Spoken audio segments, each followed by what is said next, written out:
Yo, yo, yo. Hey, guys, welcome back to another awesome edition of the Best Practices Show podcast. My name is Kirk Behrendt, where I have one simple goal to bring you the best thinking to help you create a better practice and a better life. And today I bring on one of my favorite people of all time, Dr. Kevin Groth. And he explains that 2 of your upcoming years that are in your future are going to suck and why that's a great thing.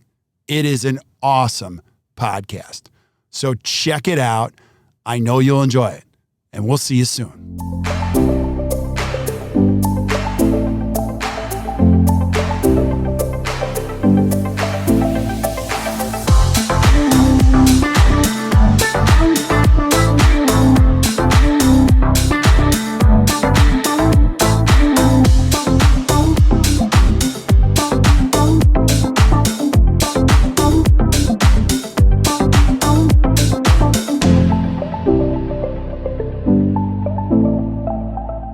Hey guys, welcome back to the Best Practices Show podcast, where you know how this works. I bring great thinkers, great leaders onto the show so that you can all benefit from creating a better practice and better life. And today I've got one of my rock star, good friends, dear friends, who I used to coach. Now he coaches me, Dr. Kevin Groth. So Kevin, thanks for being on, brother.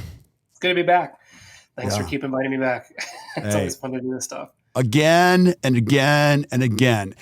And I'll say this to everybody that's listening. I think it's awesome that you find your people in dentistry, whether they be mentors, and then at a certain point, you're going to switch places with them, and then they're going to teach you things. And that's definitely what you're doing now. I want people to know your story. Now, if you've been following the COVID conference, any of our master classes, you're going to know we're huge fans of Dr. Kevin Groth. But who is Kevin Groth if I'm listening for the first time? Who are you? I'm a husband. I'm a father of 2 kids now, which is kind of crazy. We have a 9-week-old and a 3.5-year-old. So life has been pretty chaotic from that. And I guess I mentioned that first because that is just really who I am, and that's the person I am. And what I do is a restorative dentist in Metro Detroit area, and born and raised here, never left. It's a great time of year. I love Michigan in the summertime, hate it in the winter, but to me, it's a great place to be. My father and uncle both practiced dentistry. I took over their practices and just kind of trying to figure this out like everybody else. So from afar, it may look like I have my act together, but the reality of it all is we're just trying to struggle through it all and navigate through it and learning the lessons on the way. And that's why I have people like you in my life that I lean on. So while you say that I teach you, you are equally in that partnership here teaching me. So it's just kind of it's a good relationship in that way. Absolutely. Absolutely. And today, before we hit the go button, we're talking about, adversity and opportunity.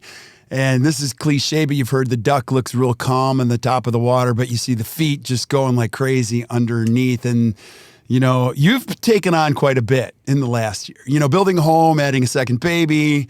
And we're going to talk about some of these challenges. And you've even embraced a challenge in the future. Like you're going to pull the final straw and take off the training wheels and get out of a certain PPO. And we're going to talk about that. But let's go back to this. I think it's important that listeners know, when you get started in practice, to expect the easy is not a good expectation, right? Like, what's it been like for you? Yeah, I guess last time we talked on our podcast, we talked about books, and Gino Wickman from Traction, he talked about it of a 10-year window. Yeah. You're going to have 2 great years. You're going to have 6 good years, and you're going to have really 2 awful years. And I think the important thing to reflect on is that you're going to have 2 really bad years. Mm-hmm. And those bad years are really actually what propel you forward. And that drives the great years. Yeah, but I don't want to hear that. I don't want to hear that. It's honestly and I've been this past year has been my one of the 2 years. Right. And it's really just so awful. It's really something that nobody wants to go through anything bad. But on the phone calls that we've had, you said, it's not a matter of if I have something bad happen to me in the future. It's just a matter of when. Right. I hope that happens long time from now, but it's only inevitable that you're going to go through something bad. Right. And that's okay. And it's something that I think we should all embrace.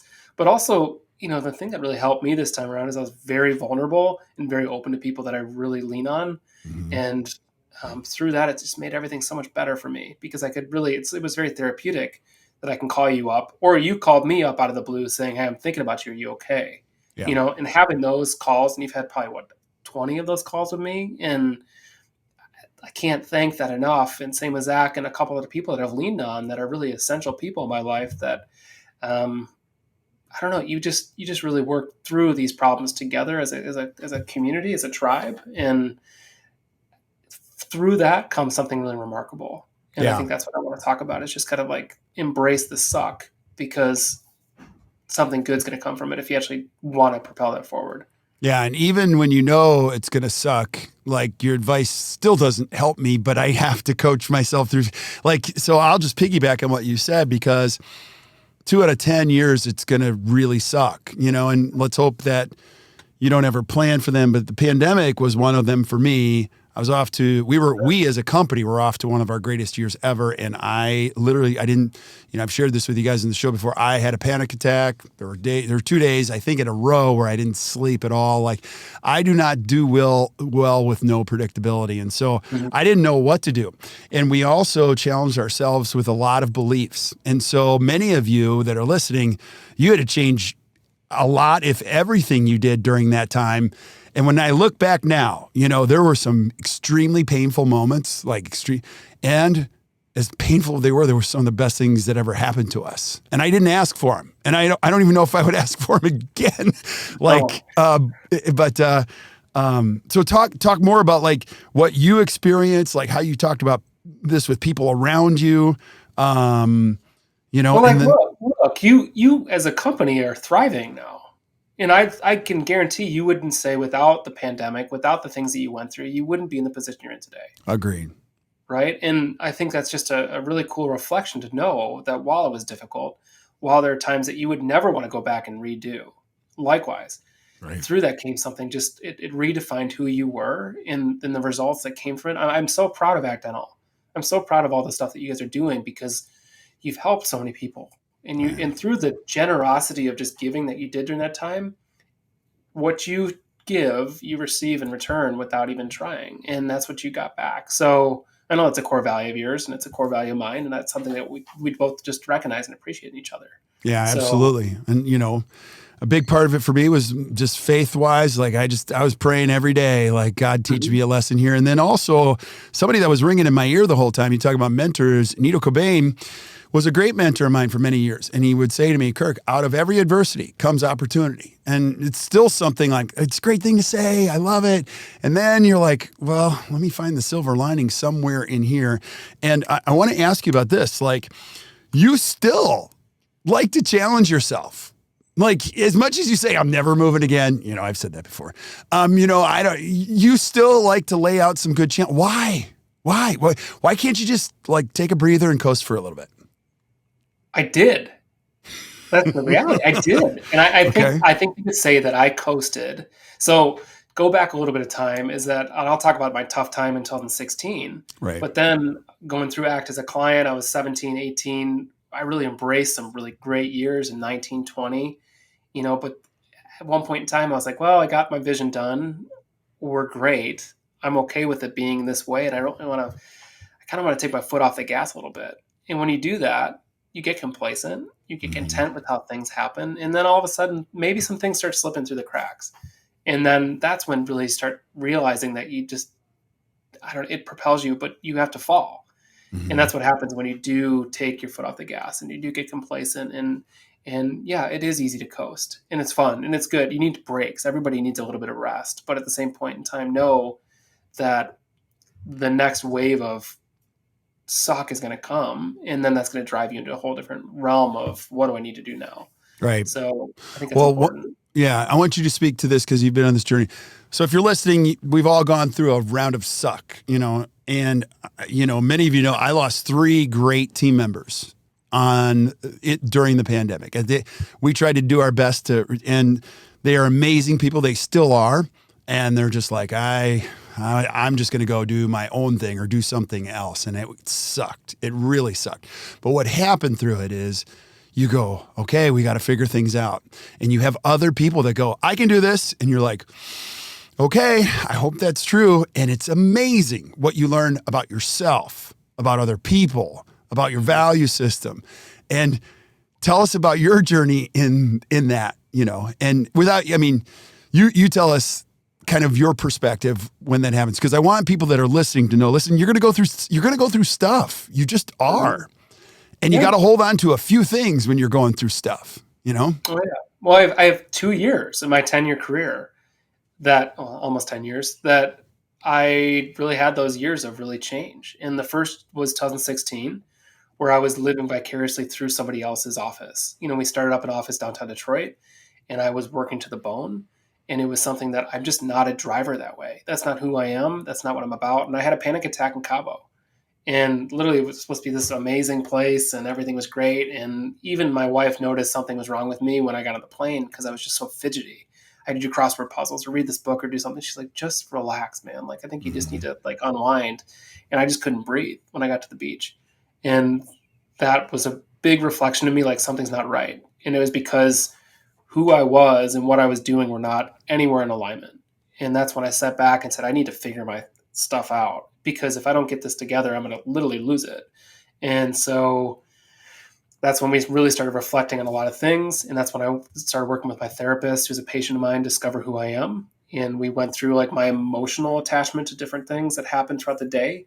I feel very blessed in the fact that I don't have any like childhood traumas or anything like that really affected me, but also anybody can use therapy for whatever they want it to be. And for me, it was like, I just don't know if I know myself. And so I came to really reflect on a lot of these things that I went through, that I'd be like, I don't really like that or this circumstance or what it is. But then I realized I just wanted to like have a more balance to my life, have a little bit simpler life. And that's when, lo and behold, I saw you at a conference. And then you said the same thing. The happiest people I know are the ones that have the simplest lives.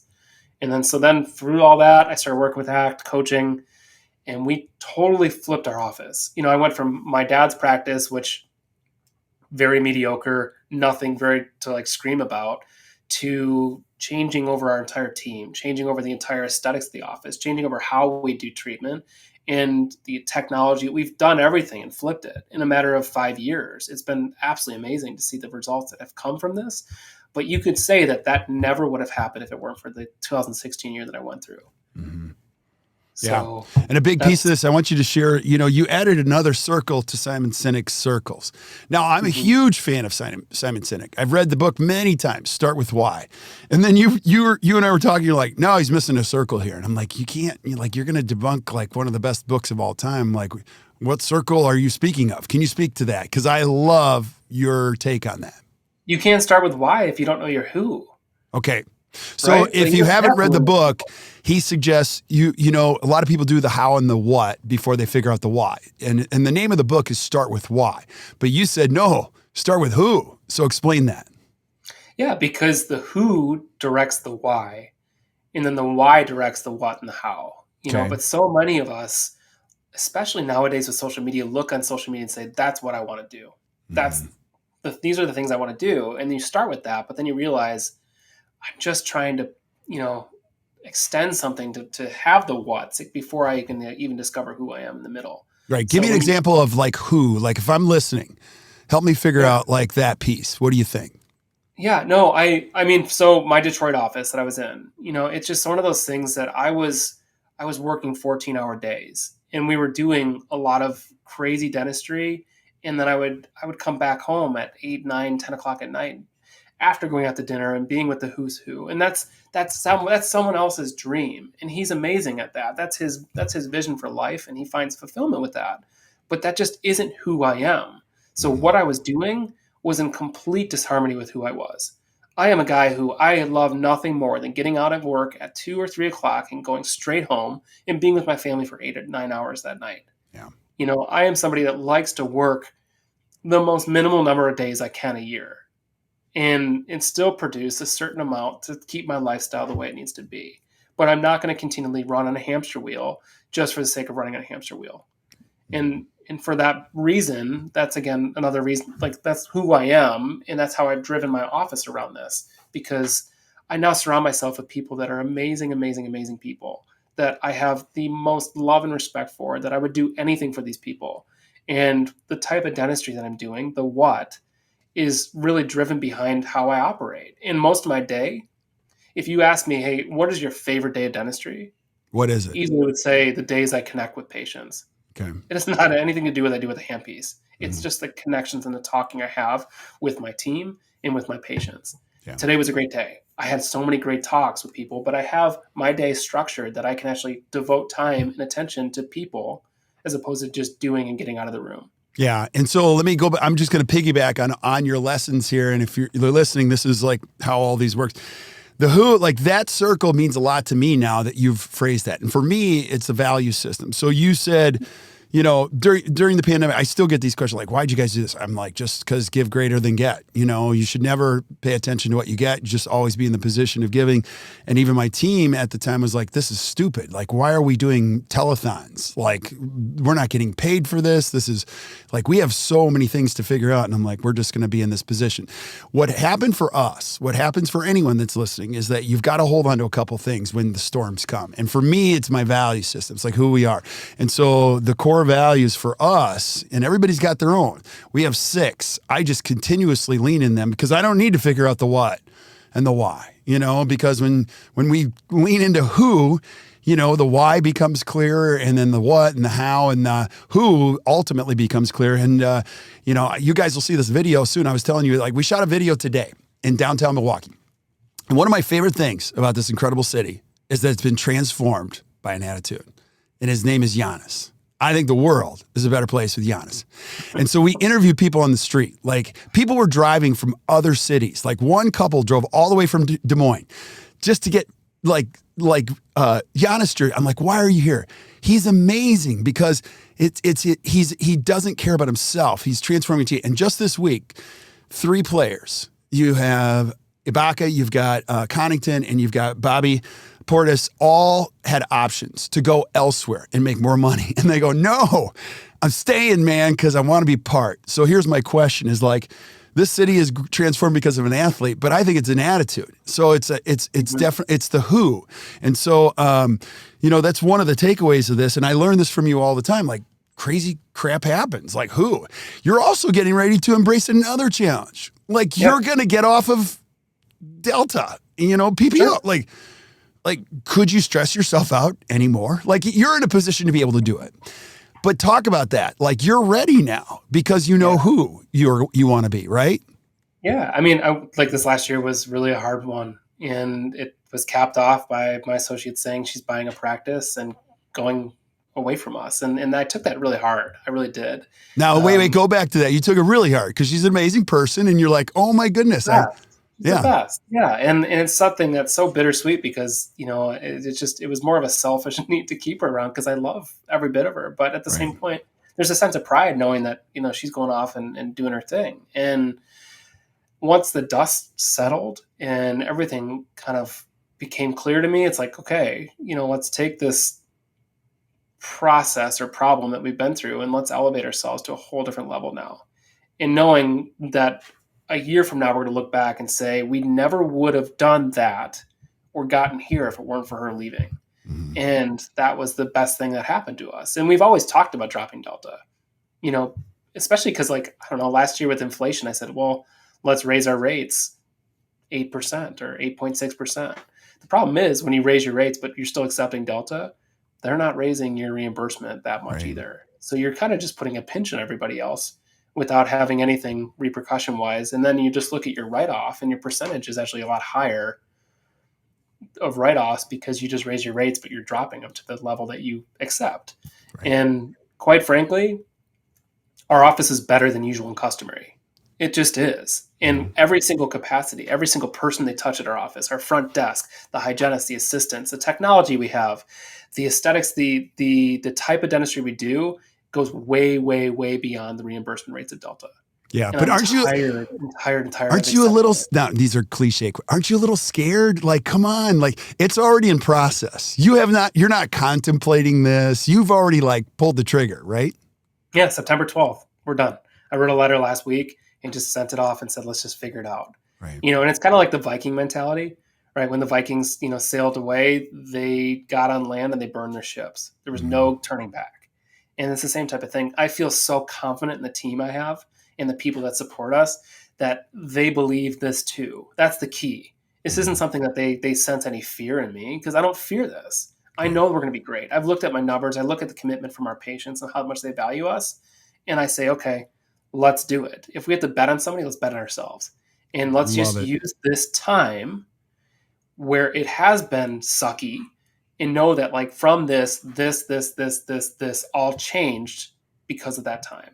And let's do it. And I'm ready for it. And we're all ready for it. And I just had a meeting last week with everyone, said, all right, now's the time where we got to step up our game. If we're going to ask people to pay us more, what can we do to provide even more intangible value for our patients? Right. And through that, there's a lot of brainstorming ideas happening, but then they sense, okay, we do need to up ourselves to an entirely different level. So I'm just so excited about the time. I'm not scared. I don't care. You want to leave my practice? Go. It doesn't matter to me. Yeah. Okay. So, a couple things. Like, if you're a dentist listening, so what percentage of your practice, if you had to guess, is like composed of this? Just to give somebody and here's why. Because you've given me permission. We're going to chronicle your journey in this whole thing. Because I think you'll be able to help a lot of people through the second guessing, the conversations, what people are going to say to you. People are going to let you're probably going to get the smear letter that's going to go out. You're going to have people stop you in the grocery store. You're going to have those conversations, and I would love for you to chronicle that journey and that whole thing. But give us some like where you're starting, where you're starting. Today. Yeah, I mean, number wise, we have 2,400 patients. Yeah, or almost 2,500 patients, and through that, looking at our numbers, I think we have almost like 900 Delta patients, which is actually less than what I expected it to be. Yeah.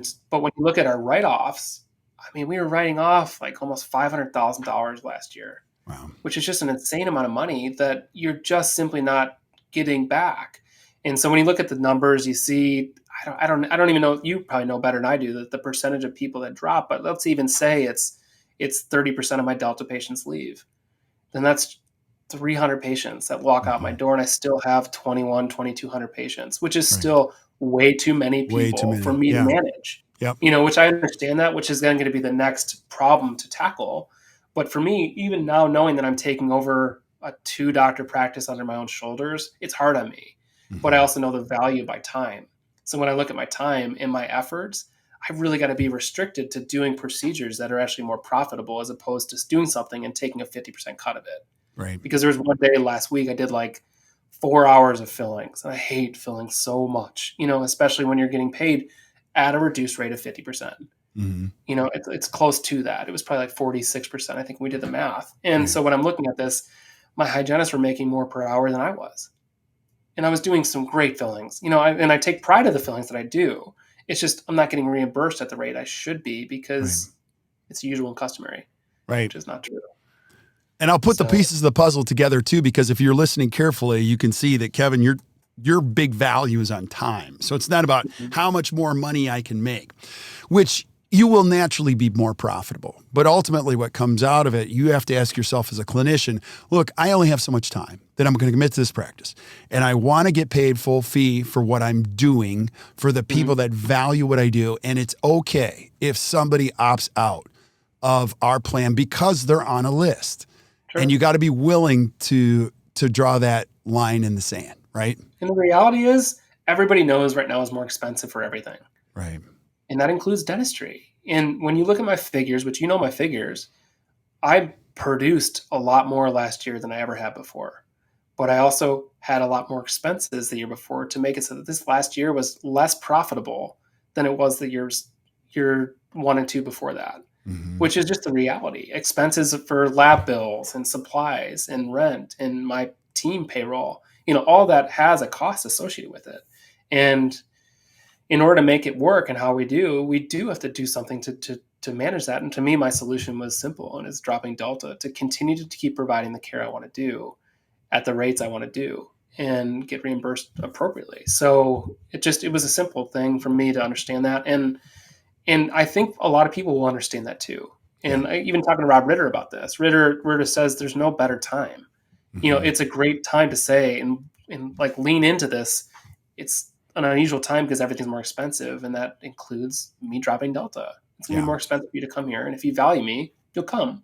If you don't, there's somebody else out there that can treat your needs for you. Yeah. It's really that simple. I love it. I want you to go back to the formula that you introduced because I absolutely love it. You gave me the book that Gino Wickman wrote, which is the EOS Life, after reading. I mean, he has many books, Traction we're big fans of, but you gave me that other book and I'm like, holy moly, this is like the supplement of what I got the first round.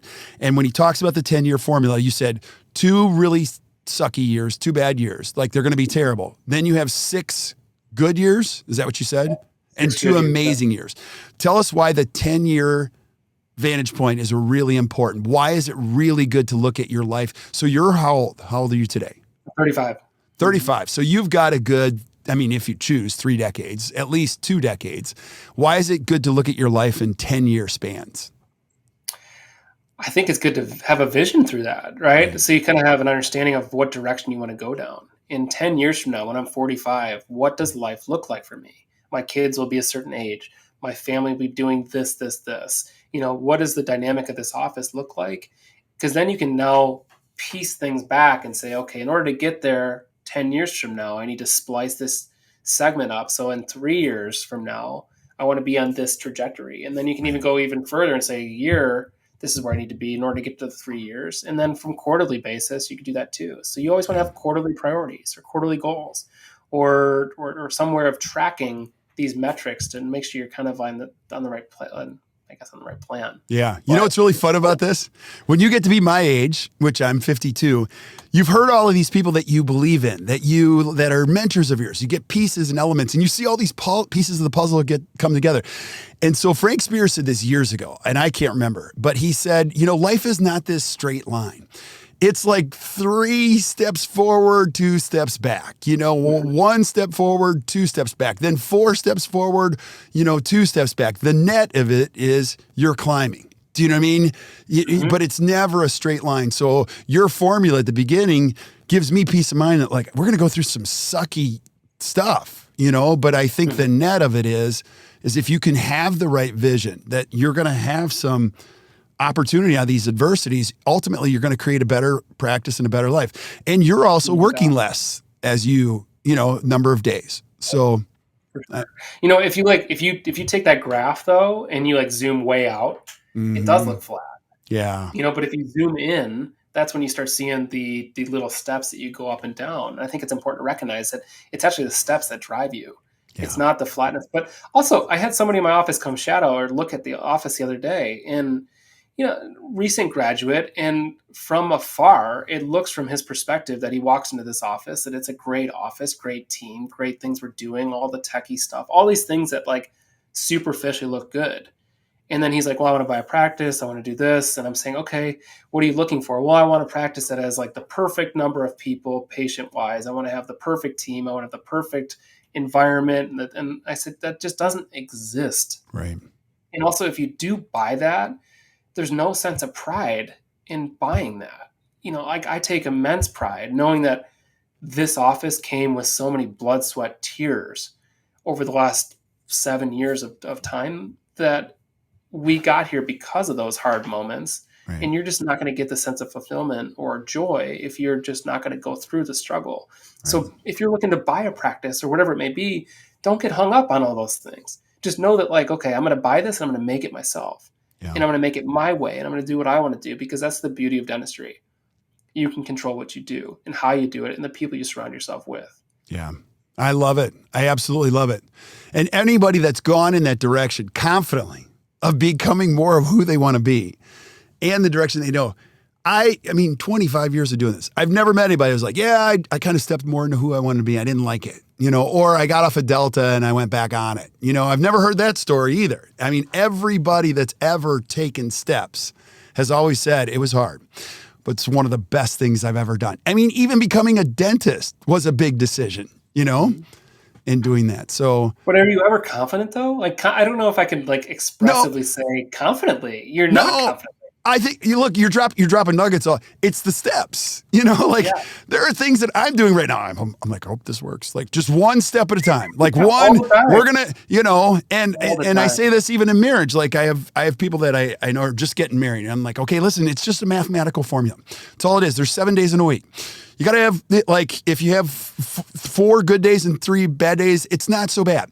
if you get to 5.2, it's amazing. 6.1, it's the best thing ever. But don't ask for 7.0 every single week. So like there are weeks that don't work really well, but like if you can continuously put one foot in front of the other and make it simple, like one step at a time, this process through Delta, this process through you, figuring out your patient base, it's just one day at a time. And you're not looking for perfect. You're just creating progress, which gives you that confidence. I can do this over and over again. I believe in you so much that we could literally extract you from your environment, put you in another environment, and you go, I didn't want this. And I go, just in 2 years, you're going to change that. And you could confidently step in a way that you'd be like, okay, I'll turn it the way I want it to, if this is really where I want to be. Right?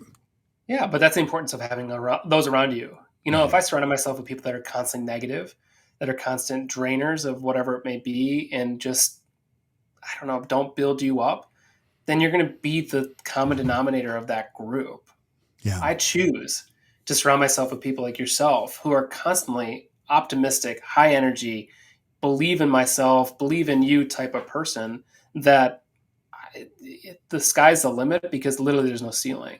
Yeah. And so I think that's the importance of that too, is just like, look at who you are and who you're surrounding yourself with, the people around you. Because if you have people in your life that are just not building you up, then just get rid of them. And I've done it. It's hard, but at the same point, like, every single person that's around me in my life right now is just is an upper. And I think that's important to recognize. So yeah, I don't know. That's such an undervalued, underappreciated concept too. 100%. And this is totally cliche, or maybe it's not, but the ultimate value of any human being would be what you would be if we took all of your possessions away. They say this all the time, and it's true. It's not what you get, it's who you become that's the most valuable thing. Because I know I could take the millions that dentists, young dentists have saved, take it away from them, and they could go, okay, listen, that was terrible, but I'll grow it back in no time. And they would know how to do it. Same thing with building a practice. And we've watched other people do it. So if you're listening, you're like, oh, this is really hard. I get it. Everybody's got to go through that. But once you start to acquire these skills, you've been through the heartache, you've had the downsides.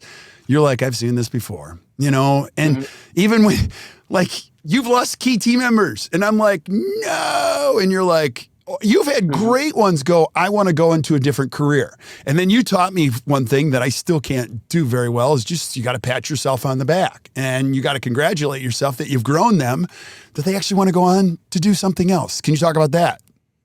Yeah, I mean, my assistant, Victor, he was incredible for me. And he was such a pivotal person as I started working through ACT and things like that. But at some point in time, I got him out of high school. So I knew that he was never going to be with me forever. But it was hard to watch him transition out and outgrow our office. And so he's in the police academy in downtown Detroit, which is a crazy job. And I think he's absolutely insane for it, but he loves it. Mm-hmm. And to me, it's just like, I got to take a sense of pride knowing that we grew him to the point where he found a really good place in his life to be. And it's no different than my past associate, because she wasn't considering anything practice ownership when we first brought her on. But then over the course of time, you change, you grow, and you keep moving forward. And yeah, I maybe I didn't even listen to my own advice at the time. I think I was so caught up emotionally that I didn't sit back and say, yeah, that's really a really sweet thing that we've been able to kind of like groom and mature and push beyond our walls here. So I think that's just what life is about. And that's my genuine purpose of life, is to make others around me better. And if I can do that, I feel very confident that I will live a fulfilled life. Other people's purpose of life is so different, and that's great. If you know your purpose and it's not that, God bless you for that too. But for me, my purpose is just to make others around me better every single day. You're doing it, brother. And so, any last thoughts on this? Now, and I'll just be the, 32-year-old dentist is listening. Help me through this, Kevin. What would you say to me? Like this, I went through a sucky year as a dentist. Like, what would you say to me if I'm listening? Yeah. And I think one, drop the perfectionism, because that's what my therapist told me all the time last year. He goes, why do you keep expecting yourself to be perfect? Mm-hmm. There's nothing about human organisms that are perfect.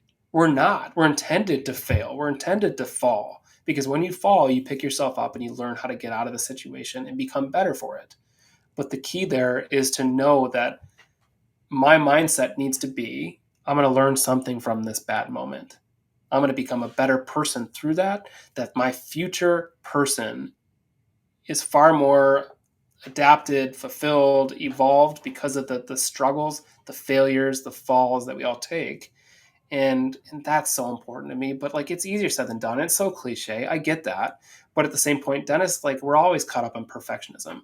I want to be a perfect husband. I want to be a perfect dad. I want to be a perfect dentist. I want to be a perfect boss. But the reality is that I am far from perfect. And I've made far too many mistakes. And those mistakes are what have shaped me into the man I am today. And without those mistakes, I can't say that I could have that. And again, my therapist also said, the most magnificent people in the world have the deepest scars. And it's because they've experienced life at a high capacity to fail.